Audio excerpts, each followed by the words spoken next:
Good morning সবাইকে। সবাই কেমন আছো? আশা করি সবাই ভালো আছো। আর কালকে সত্যি পূজার কেমন কাটাইছো সবাই অবশ্যই একটু জানাইও।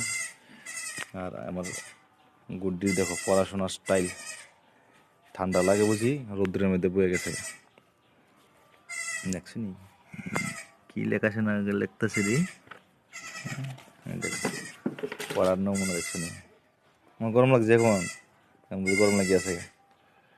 আর এদিকে আমাদের বাড়ি আর একটা অতীত নতুন আইছে, ওই তো নতুন অতীত আইছে।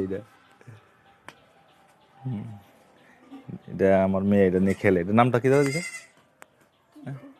পিকু। পিকু না টিঙ্কু? যে পড়াশোনা শেষ? হ্যাঁ যাও পড়াশোনা করো।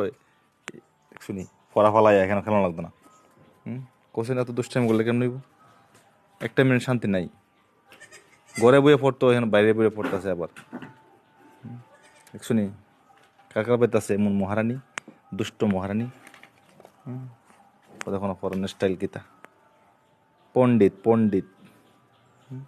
তুমিও তো পণ্ডিত নি, দেখি তোমার লেখাটি দেখাই কিরকম লেখা। দেখো লেখা তো একদম সুন্দর নাই, একদম সুন্দর নাই লেখাটি।